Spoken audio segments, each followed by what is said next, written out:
ஒரு போர் வீரன் உயிருடன் இருப்பதற்கு ஒரே காரணம் போராடுவதுதான். அப்போர் வீரன் போராடுவதற்கு ஒரே காரணம் வெற்றி பெறுவதுதான். அப்படிப்பட்ட போர் வீரராக இருந்து தமிழர்களுடைய வீரராக இருந்து வெற்றி கண்டது நம்முடைய தலைவன் மேதகவே பிரபாகரன் அவர்கள். அந்த தலைவர் சொல்கிறார், விழிப்புணர்வு ஒன்றுதான் விடுதலையின் முதல் படி என்று.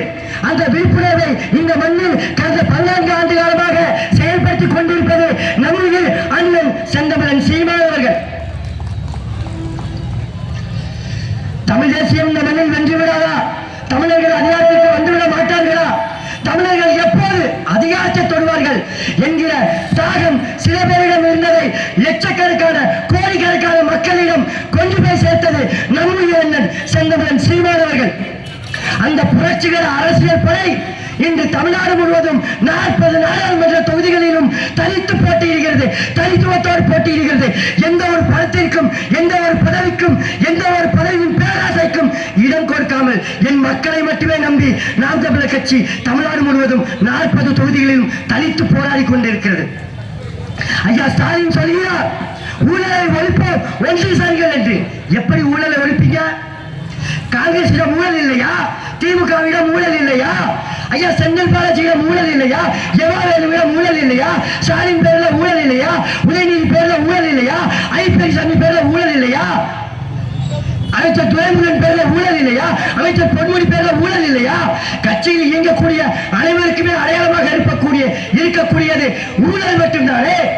உங்களுடைய தன்மான தலைவர் என்று அழைக்கக்கூடிய ஐயா கருணாநிதி அவர்களுக்கு அடையாளம் கொடுத்தது இந்த ஊழல் தானே. அப்படிப்பட்ட ஊழலை அடையாளமாக வைத்துக் கொண்டிருக்கக்கூடிய ஐயா ஸ்டாலின் அவர்கள் ஊழலை ஒழிப்போம் ஒன்று கூடுகள் என்று வாய்ச்சவுடால் விடுவது எப்படி நியாயம்? எப்படி நியாயம்? ஐயா இன்னொரு பக்கம் ஐயா எடப்பாடி பழனிசாமி, தமிழருடைய உரிமையை மீட்போம், தூத்துக்குடியில் தமிழர்கள் தங்கள் வாழ்விடங்களை அளிக்கக்கூடிய நிறுவனத்தை மூட வேண்டும் என்று தமிழருடைய உரிமைக்காக தானே போராடினாங்க. ஏன் அது தமிழருடைய உரிமை இல்லையா?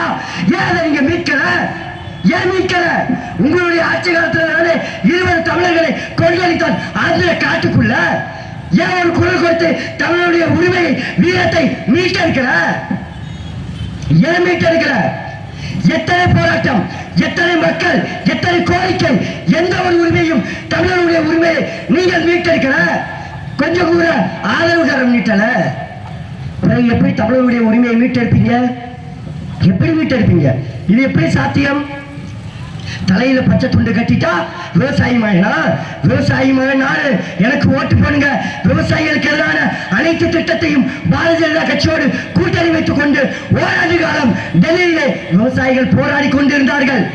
ஐயா எடப்பாடி பழனிசாமி கண்டனம் தெரிவித்தாரா? குரல் கொடுத்தாரா? பிறகு எப்படி நீங்கள் விவசாயி மகன் என்று சொல்ல முடியும்? தாடி வைத்தவன் எல்லாம் தத்துவஞானி கிடையாது. தலையில் துண்டு கட்டியவன் எல்லாம் பாரதி கிடையாது. தலையில் பச்சை துண்டு கட்டியவன் எல்லாம் விவசாயி கிடையாது. விவசாயத்தை அரசு படியாக மாற்றுவேன் என்று சொன்ன என்னுடைய அண்ணன் செந்தமிழன் சீமான் விவசாயி, விவசாயி மயன். இன்னொரு பக்கம் பார்த்தா காங்கிரஸ் சிவகங்கை மண்ணை அரை நூற்றாண்டு காலம் ஆட்சி செய்த பெருமதிப்பிற்குரிய கயவர் கூட்டத்தின் அடையாளமாக இருக்கக்கூடிய காங்கிரஸ் கட்சி கைச்சிடத்தை தூக்கிக் கொண்டு வருகிறது. எனவே மக்களே, பசி எடுத்தால் முளை மார்பிலே பால் குடித்து கொஞ்சி விளையாடக்கூடிய குழந்தையை முளை மார்பிலே ரத்தம் குடிக்க வைத்தது யாரா? இந்த காங்கிரஸ், இந்த திமுக. இயற்கையின் மழையில் கொஞ்சி விளையாடி கொண்டிருந்த தமிழீழ மக்களை குண்டுமலையால் கொன்றொழித்த கூட்டம் யாரா? இந்த காங்கிரஸ், இந்த திமுக. பதுங்குக்குழியில் பதுங்கியிருந்த எம்மின மக்களை போர் நிறுத்தவிட்டது, வெளியே வாருங்கள் என்று சொல்லி கொத்து குண்டுகளை போட்டு கொன்றது யாரா? இந்த காங்கிரஸ், இந்த திமுக. காங்கிரசிடம் தீராத வன்மம் எங்களுக்கு இருக்கிறது.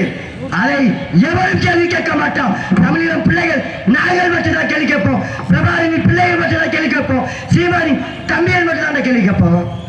அதையெல்லாம் ஒழிப்பதற்காகத்தான், உங்களை வீழ்த்துவதற்காகத்தான் தமிழீழம் தலைமுறையினர் நாம் தமிழர் கட்சி என்கிற புரட்சி படையை முன்னெடுத்துக் கொண்டு வருகிறது. இவர்களுக்கு நம்முடைய வாக்கு. இது 10வது போதா குறைக்கு புதிதாக உழைத்த கள்ளி செடியாக வளர்ந்து நிற்கக்கூடிய தாமரை என்கிற சின்னம்.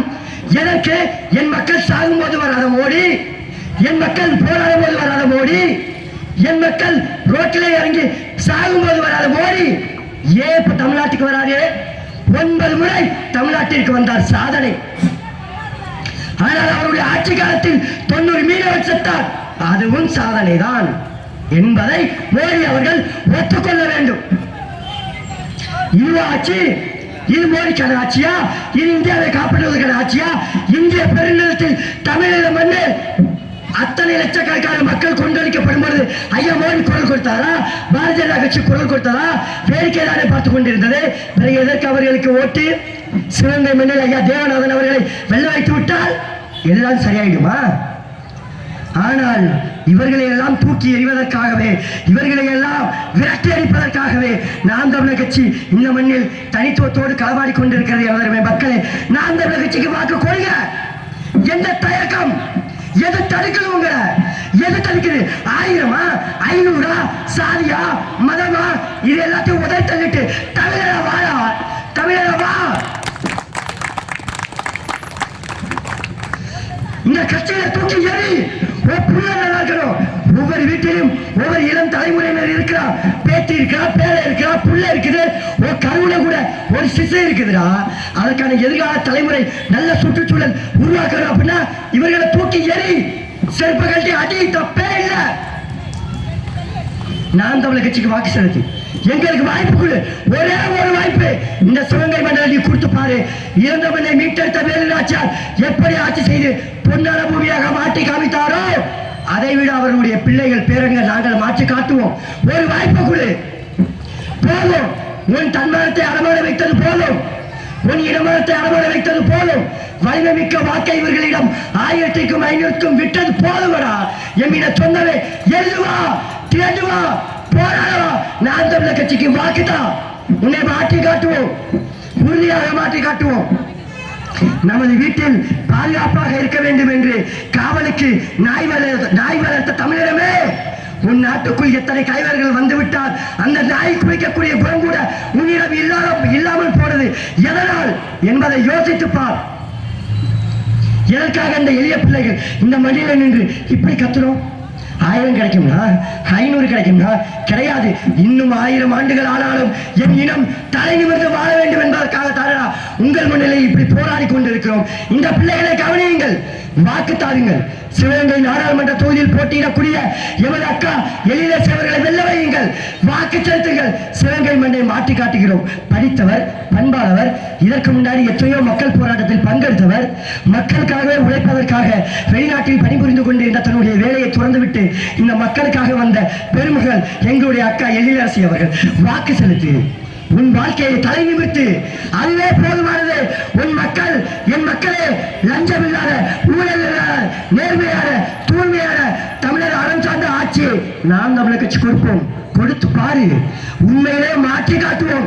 என் அருமை தாய் தமிழ் சொந்தங்களே, என் அருமை இளைய தலைமுறையினரே, உனக்கு பிடித்த நடிகனுடைய படம் வருவதற்கு ஒரு நாள், ஒரு வாரத்திற்கு முன்னாடி எப்படி சீட்டு வாங்கலாம், எந்த நேரத்தில் போய் பார்க்கலாம், எத்தனை மணிக்கு கண்ணு முடிக்கலாம் சொல்லி நினைக்கக்கூடிய இளைய தலைமுறையினரே, ஏப்ரல் 19ஆம் தேதி உன் நாட்டையே, உன் தலையெழுத்தையே, உன் எதிர்காலத்தையே தீர்மானிக்கக்கூடிய தேர்தல் வருகிறது.